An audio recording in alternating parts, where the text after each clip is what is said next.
안녕하세요. 오늘 저희와 함께 스코틀랜드 종교개혁의 초기 역사, 그 뿌리를 한번 깊숙이 파헤쳐보는 시간입니다. 보통은 이제 존 녹스나 1560년의 극적인 사건들을 많이 떠올리시잖아요. 네, 그렇죠. 하지만 그 이전에 이미 수십 년 동안 여러 이야기들이 복잡하게 얽혀 있었습니다. 그래서 오늘은 롤랜드 S 워드의 연구, 스코틀랜드의 종교개혁 이전 사상과 루터교의 영향, 1517, 1560 이걸 바탕으로 한번 따라가 보려고 합니다. 루터가 등장하기 전에 스코틀랜드 땅에 어떤 생각들이 움트고 있었는지, 또 초기 루터 사상은 어떻게 스며들었는지 그 과정을 당신과 함께 추적해 보겠습니다. 맞습니다. 단순히 사건 나열이 아니고요.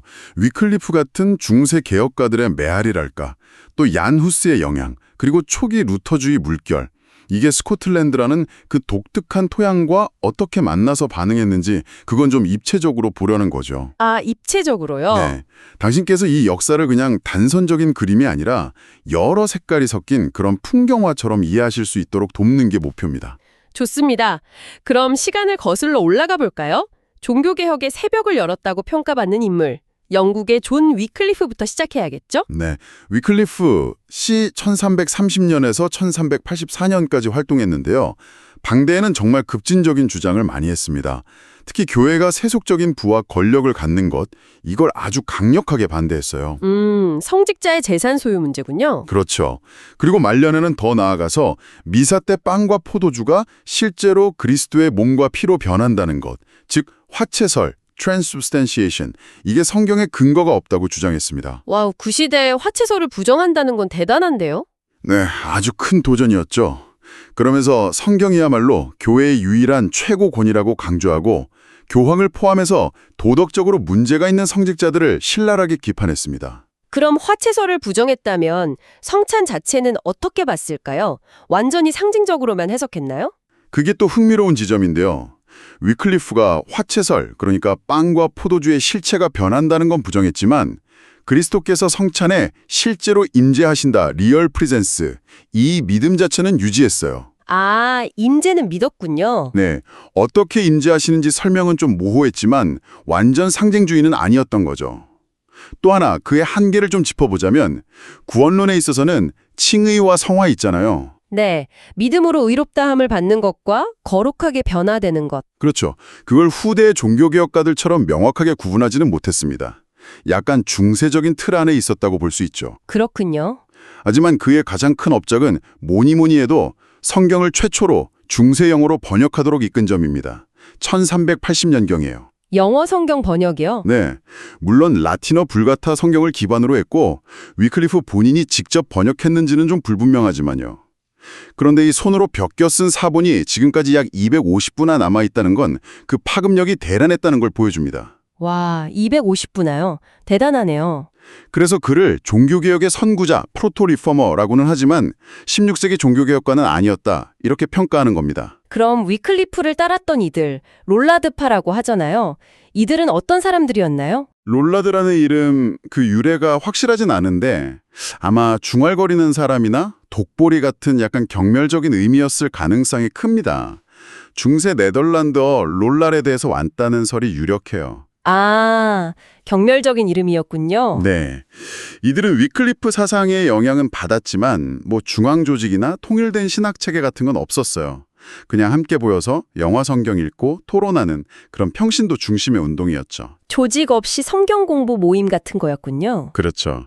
1395년에 12개 결론이라는 문서를 내놨는데 여기서 화채설 거부, 교회의 세속 권력 비판, 성직자 독신주의 반대, 순례나 성상 숭배 같은 의식 비판 등을 주장했어요.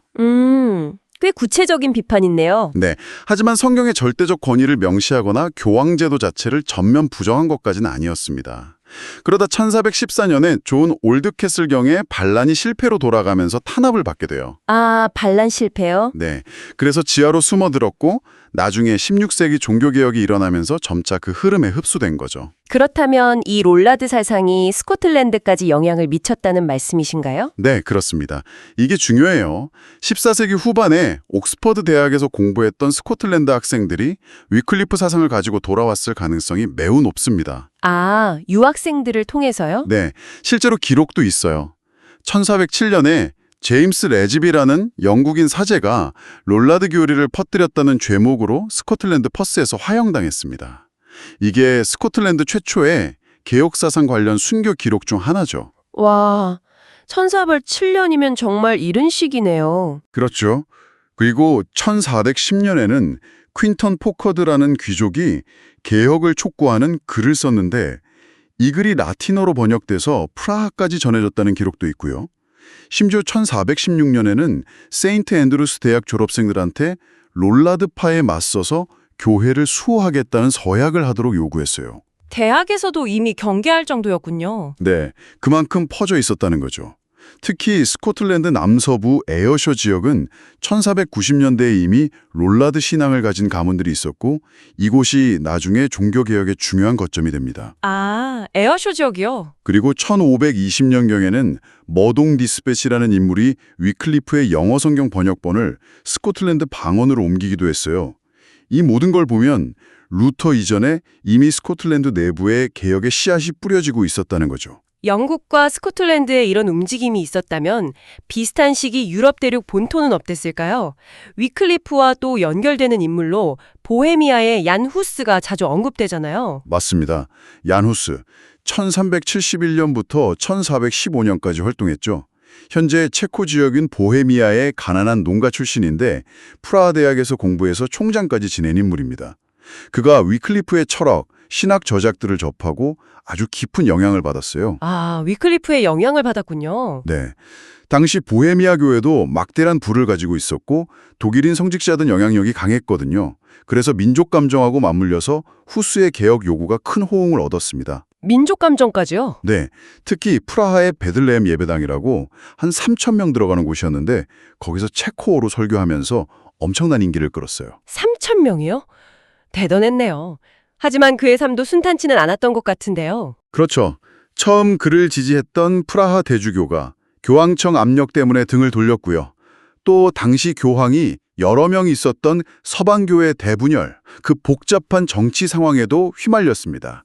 교황 분열 시기였죠. 네, 결정적으로는 교황 요한 23세가 전쟁 비용 마련하려고 면죄부 판매를 강행했는데 이걸 후스가 강력히 비판하면서 왕의 지지까지 잃게 됩니다. 면죄부 기판이 결정적이었군요. 네, 결국 처음에는 이단이 아니라 불복종 혐의로 파문당했고 1412년에 프라하를 떠나서 남부 보헤미아로 피신해야 했어요. 이 시기에 중요한 글들을 많이 썼는데 특히 교회론, 디에클레시아에서는 위클리프처럼 참된 교회는 눈에 보이는 제도가 아니라 선택받은 신자들의 영적인 모임이다. 이런 사상을 펼쳤습니다. 그러다가 결국 콘스탄츠 공의회에서 비극적인 최후를 맞게 되죠. 안전보장을 받고 갔다고 들었는데요. 네, 신성 로마 제국 황제 지기스문트의 안전통행증을 받고 1414년 콘스탄츠 공의회에 갔습니다. 후스는 거기서 자기 견해를 자유롭게 변론할 기회를 기대했겠지만 현실은 완전히 달랐어요. 약속이 지켜지지 않았군요. 네, 도착하자마자 약속은 무시되고 감옥에 갇혔습니다. 재판 과정도 아주 혼란스러웠고 위클리프 사상을 철회하라는 압박을 계속 받았죠. 하지만 그는 자기 양심상 성경에 근거하지 않은 주장은 철회할 수 없다고 버텼고 결국 1415년 7월 6일 이단으로 정죄받아서 화형에 처해졌습니다. 진리를 위해 기꺼이 죽겠다는 말을 남겼다고 해요. 와, 화형이라니. 그의 동료 프라하의 제롬도 같은 운명이었다고요? 네, 맞습니다. 다음에 제롬도 화형당했죠. 황제의 안전보장까지 어겨가면서 처형했다니 당시 충격이 컸겠는데요. 보헤미아는 어떻게 됐나요? 후스의 죽음은 보헤미아 민족 전체의 분노를 일으켰어요. 그래서 강력한 후스파 운동으로 이어졌습니다. 이들이 내건 기본 요구사항이 프라하의 4개 조항인데요. 프라하의 4개 조항이요. 네, 하나님 말씀을 자유롭게 설교할 권리. 2. 양형영성체, 즉 평신도에게도 빵과 포도주를 모두 주는 것. 3. 세속 권력을 탐하지 않고 청빈하게 사는 성직자, 그리고 교회 재산 몰수. 4. 명백한 죄, 특히 성직자 죄를 공적으로 처벌하는 것. 이 4가지였어요. 꽤 구체적인 요구네요. 그렇죠. 그리고 놀랍게도 이 후스파 군대가 교황과 황제가 보낸 십자군을 여러 차례 격파했습니다. 군사적으로도 성공을 거뒀어요. 와, 십자군을 이겼다고요? 네, 하지만 내부적으로 분열이 일어났습니다. 온건파인 우트라크파와 급진파인 타보르파로 나뉘어서 결국 내전을 벌였고 1434년 리파니 전투에서 온건파가 카톨릭 세력과 연합해서 타보르파를 패배시켰죠. 그 후에 형제연합, 유니타스 프라트룸, 모라비아 교회의 전신이 되는 평화주의 그룹 같은 게 생겨나기도 했고요. 아, 내부 분열이 있었군요. 루터도 나중에 후스파에 대해 언급했다고요? 네, 루터가 우리는 모두 후스파였다는 것을 몰랐다고 쓰긴 했지만 실제 신학적으로는 좀 차이가 있었습니다. 특히 온건파였던 우트라크파는 루터의 오직 성경 혹은 오직 믿음 같은 핵심 교리, 또 로마 카톨릭 성직주의 자체를 포기하는 데는 동의하지 않았어요. 그렇다면 이 후스파의 영향도 스코틀랜드까지 미쳤을 가능성이 있을까요? 직접적인 큰 흐름이라고 보기는 어렵지만 흔적은 있습니다. 보헤미아 출신 의사이자 학자였던 폴 크로 혹은 파벨 크라바르라는 인물이 1433년에 세인트 앤드류스에서 화형당했거든요. 아, 또 화형이요. 네, 그가 후스파 교리를 퍼뜨렸다는 혐의였습니다. 구체적으로 뭘 주장했는지는 불분명하지만 아마 양형 영성체나 교황권 비판 같은 내용이었을 가능성이 높죠. 이건 역시 루터 시대 이전에 대륙의 개혁 사상이 스코틀랜드에 도달했다는 걸 보여주는 또 하나의 증거라고 할 수 있습니다. 자, 이제 16세기로 넘어와 보겠습니다. 1513년 훌로든 전투에서 스코틀랜드가 정말 큰 패배를 겪었잖아요. 국왕 제임스 4세를 비롯해서 귀족 지도층이 대거 사망하는 국가적인 비극이었는데 이런 혼란 속에서 새로운 사상이 들어올 틈이 생겼을 것 같은데요? 네, 맞습니다. 바로 그 시기에 유럽 전역에 불었던 인문주의 바람이 스코틀랜드 대학가에도 영향을 미쳤습니다. 특히 에라스무스가 1516년에 그리스어 신약 성경을 출판한 게 아주 중요했죠. 아, 원전 연구. 그렇죠. 성경 원문을 직접 연구하고 초대교회의 모습으로 돌아가자는 움직임이 힘을 얻었고 이게 자연스럽게 당시 교회 폐단에 대한 비판으로 이어졌습니다. 물론 인문주의자라고 다 종교개혁을 지지한 건 아니에요. 영국의 토마스 모어처럼 에라스무스 친구였지만 루터를 격렬히 반박하고 교황 충성파로 남은 경우도 있었죠. 그렇죠. 하지만 독일의 웨콜람파디우스처럼 인문주의 연구를 하다가 종교개혁의 길로 나아간 인물들도 많았습니다. 그렇다면 루터의 사상이 스코틀랜드에 들어왔다는 구체적인 기록은 언제부터 나타납니까? 그 첫 기록의 주인공이 좀 뜻밖의 인물이라고 하셨죠. 맞습니다. 보통 신학자나 성직자를 생각하기 쉬운데 스코틀랜드에 루터 가르침이 들어왔다는 최초의 기록은 프랑스 귀족 출신 기병대원 드 라투르라는 인물과 관련이 있어요. 기병대원이요? 네, 그는 당시 스코틀랜드 섭정이었던 올버니 공작의 수행원으로 스코틀랜드에 머물렀는데 나중에 파리로 돌아간 뒤에 스코틀랜드에서 루터의 오류를 퍼뜨렸다는 죄목으로 1527년 10월에 화형당했다는 기록이 있습니다. 와, 1527년에 프랑스 귀족이 스코틀랜드에서의 활동 때문에 파리에서 화형을 당했다고요? 네. 올버니 공작이 스코틀랜드에 있던 시기를 생각하면 드라투르는 아마 1521년경부터 활동했을 가능성이 있어요. 루터의 주요 저작들이 1520년에 막 쏟아져 나왔으니 시기적으로 가능하죠. 그가 구체적으로 어떤 교리를 전파했고 누구랑 접촉했는지는 알 수 없지만 귀족 군인이 루터 사상을 전하다 순교했다는 이 사건은 초기 루터 사상의 전파 경로가 우리가 생각하는 것보다 훨씬 다양했다는 걸 보여주는 흥미로운 사례입니다. 정말 흥미없네요. 하지만 스코틀랜드 종교개혁의 첫 순교자로 더 잘 알려진 인물은 패트릭 해밀턴 아닌가요? 네, 패트릭 해밀턴, 1503에서 1528. 스코틀랜드 종교개 역사에서 절대로 빼놓을 수 없는 인물이죠. 그는 스코틀랜드 국왕 제임스 10세의 증손자입니다. 그러니까 최고의 귀족 가문 출신이에요. 왕족이었군요. 네, 당시 귀족 자제들 관행처럼 어린 나이에 명목상 수도원장 직함을 받아서 그 수입으로 파리나 루벤 같은 유럽 유수대학에서 공부했습니다. 바로 그때가 루터의 개혁운동이 유럽을 막 뒤흔들기 시작하던 시기였죠. 그는 인문주의에 깊이 매료되었고 1523년에 스코틀랜드로 돌아와서 세인트 앤드류스 대학 교수로 합류했습니다. 그가 루터 사상을 받아들인 건 언제, 어떻게였을까요? 정확한 시점은 알기 어렵지만 그가 루터 영향을 받은 건 분명합니다. 이미 1525년에 스코틀랜드 의회에서 루터 관련 서적 반입금지법을 만들었고 1527년에는 이걸 소지하거나 지지하는 것까지 처벌하도록 법을 강화했어요. 아, 법으로 금지할 정도였군요. 네, 그리고 틴들이 번역한 영어 신약 성경도 1526년부터 비밀리에 들어오고 있었고요. 이런 분위기 속에서 해밀턴은 1527년 초에 이단 혐의로 세인트 앤드루스 대주교 제임스 비튼에게 소환당하자 독일로 피신했습니다. 아, 독일로 피신했군요. 네, 거기서 세계 최초의 개신교 대학이라고 할 수 있는 마르부르크 대학에 등록했어요. 그곳에서 틴들, 존 프리스, 그리고 프랑스 출신 개혁가 프랑스와 랑베르 같은 사람들과 교류했죠. 특히 랑베르는 해밀턴의 학식과 경건함, 명쾌한 판단력을 아주 높이 평가했습니다. 이때 해밀턴이 라틴어로 패트릭의 명제, 패트릭스 플레이스라는 짧은 글을 썼는데 여기서 루터의 영향이 아주 강하게 드러나요. 어떤 내용이었나요?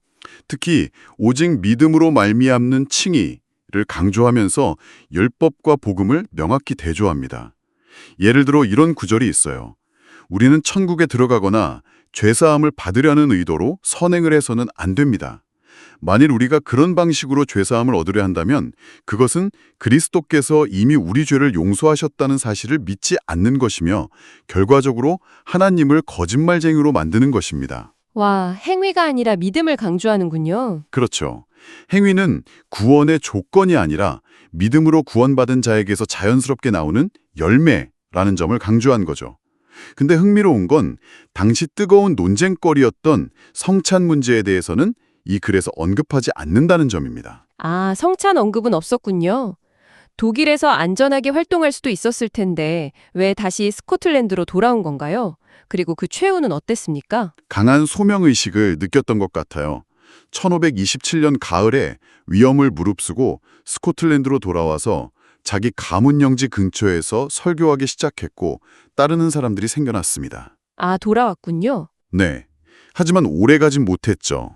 대주교 비튼이 그를 다시 세인트 앤드루스로 소환했고 이번에는 피할 수 없었습니다. 13가지 이단 혐의로 기소됐는데 그중 7가지 혐의를 즉시 인정했어요. 어떤 혐의들이었나요? 예를 들면 세례 후에도 죄의 부패는 남아있다. 인간은 자유의지로 선을 행할 능력이 없다. 이 땅에서 죄 없이 살 수는 없다. 참된 신자는 자신이 은혜의 상태에 있음을 알 수 있다. 행위가 아니라 오직 믿음으로 의롭다함을 받는다. 선한 사람이 선행을 한다.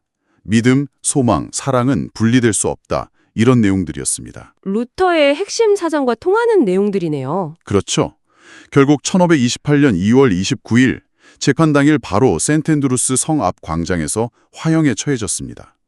당시 기록을 보면 불이 잘 안 붙어서 무려 6시간 동안이나 극심한 고통 속에서 불탔다고 합니다. 6시간이요. 24살 젊은 나이에 너무 끔찍하네요. 네, 정말 비극적인 순교였습니다. 그의 마지막 말은 주 예수여, 내 영혼을 받으소서였다고 전해집니다. 그의 죽음이 스코틀랜드 사회에 미친 영향은 어땠나요? 엄청난 충격이었을 것 같은데요. 네, 엄청난 충격과 반향을 일으켰습니다.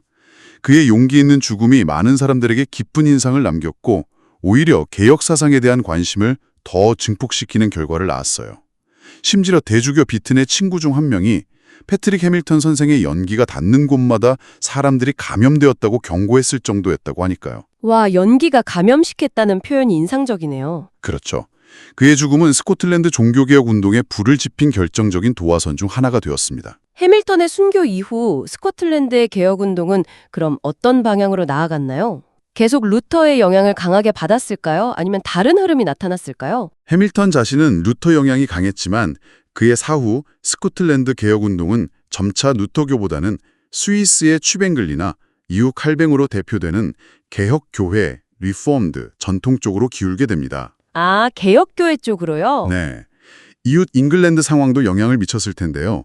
1534년에 헨리 8세가 교황과 관계를 끊고 영국 교회를 독립시킨 건 정치적 동기가 강했지만 토머스 크레마 같은 캔터베리 대주교는 스위스 개혁거들과 신학적으로 교류하면서 개신교 신학을 점진적으로 도입하려고 했거든요. 또 영국 내에 남아있던 롤라드파 후예들도 점차 오직 믿음으로 말미암는 칭의 교리를 받아들이면서 동시에 화채설뿐 아니라 루터의 공제설, 즉 그리스도의 몸과 피가 성찬의 빵과 포도주 안에 함께 아래에 실제로 임재한다는 견해까지 거부하는 경향을 보였습니다. 이런 영국의 변화가 스코틀랜드에도 영향을 주었겠죠. 당시 스코틀랜드 내부의 정치적, 종교적 상황은 어땠습니까? 여전히 어려웠나요? 훨씬 더 복잡했습니다. 제임스 5세는 친프랑스, 친카톨릭 정책을 고수했고요. 1535년에는 루터의 저주받을 이단 서적을 소지하거나 읽는 것만으로도 재산을 몰수하고 처벌하는 법을 통과시켰어요. 상황이 더 안 좋아졌네요. 네. 그런데 1542년에 제임스 5세가 갑자기 사망하고 갓 태어난 딸 메리 스튜어트가 여왕이 되면서 상황이 잠시 변했습니다. 섭정으로 임명된 에론 백작이 초기에는 친잉글랜드, 개혁 우호적인 정책을 폈거든요. 아, 잠시 변화가 있었군요. 그래서 1543년에는 논쟁을 벌이지 않는다는 조건하에 자국어 성경 읽기를 허용하는 법이 통과되기도 했습니다.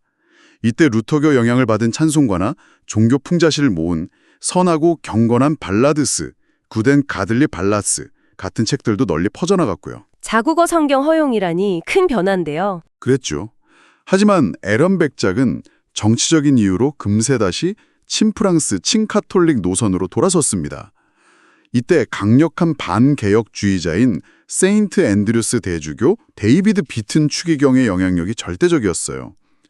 비튼은 아주 세속적이고 정치적인 인물로 개혁운동이 퍼지면 교회의 막대한 수입과 자신의 권력이 줄어들 걸 우려해서 필사적으로 개혁을 탄압했습니다. 당시 스코틀랜드 교회 재산이 왕국 전체 수입의 거의 절반에 달했다고 하니 그의 동기를 짐작할 수 있죠. 와, 교회 재산이 절반이 나요. 정말 막강했네요.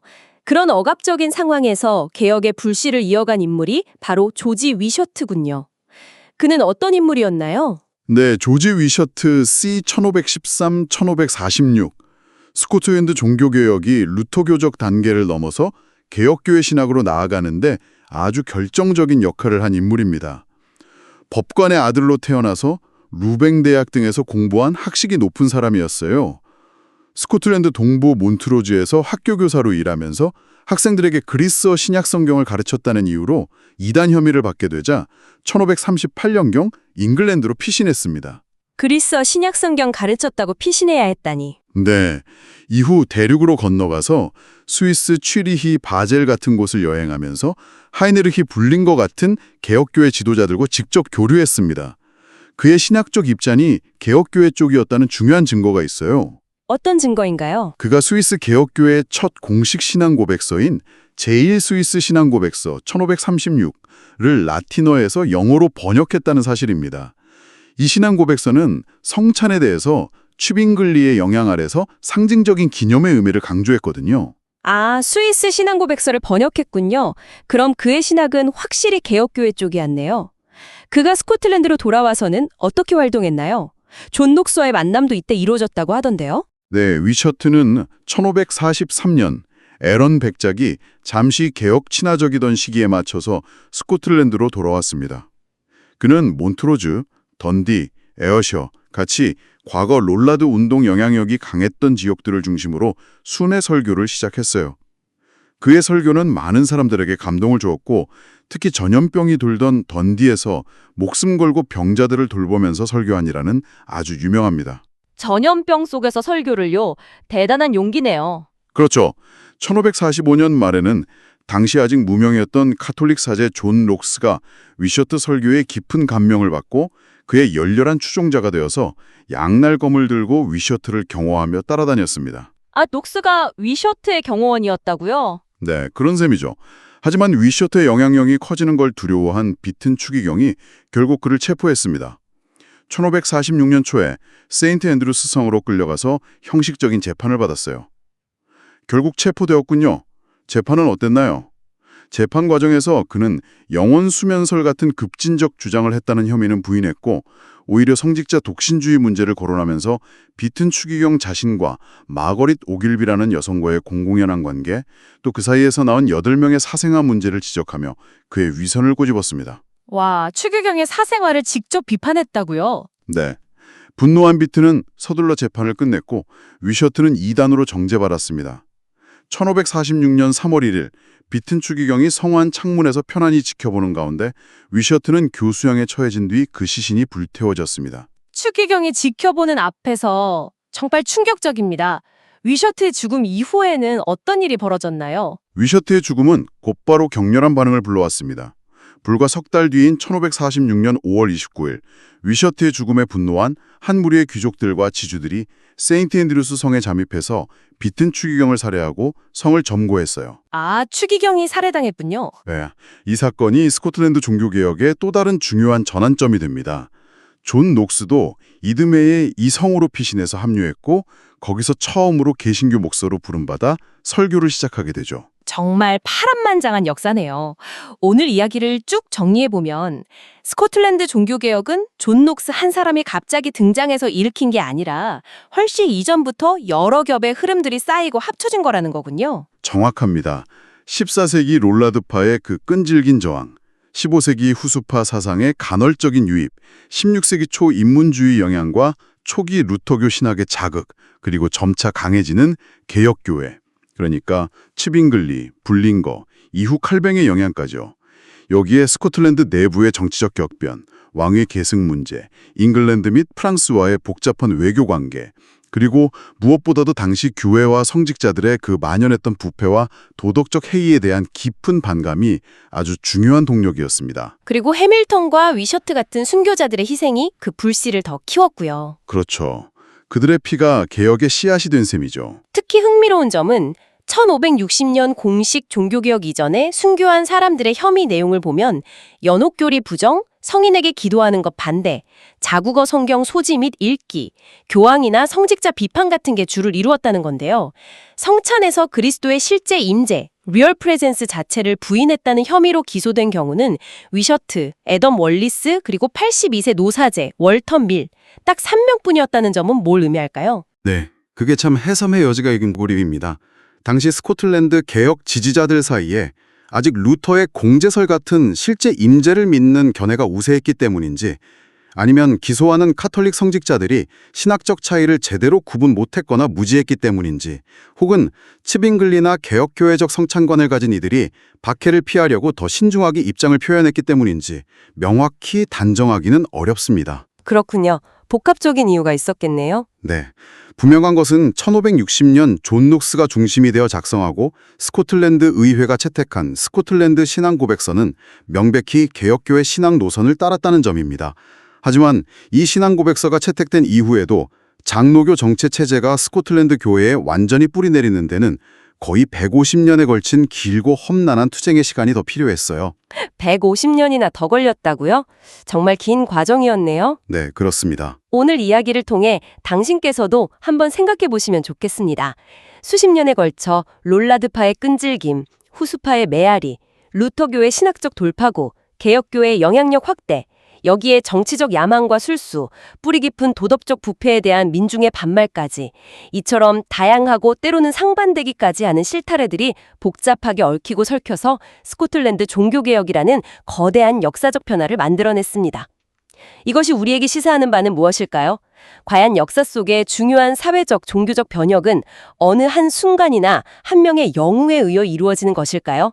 아니면 언제나 이처럼 오랜 시간 동안 다양한 요인들이 복합적으로 작용한 점진적인 융합의 과정일까요? 앞으로 다른 역사적 변화들을 마주하실 때 오늘 나눈 스코틀랜드의 이야기를 떠올리며 한번 곱씹어 볼 만한 질문인 것 같습니다. 오늘 스코틀랜드 종교개혁에 잘 알려지지 않은 초기 역사에 대한 저희의 심층탐구에 함께 해주셔서 감사합니다. 네, 이 시간을 통해서 당신께서 스코틀랜드 종교개혁이라는 큰 사건의 헤드라인 너머에 있는 그 복잡하고 풍부하며 때로는 비극적이기까지 했던 배경을 좀 더 깊이 이해하시는데 작은 도움이 되었기를 바랍니다.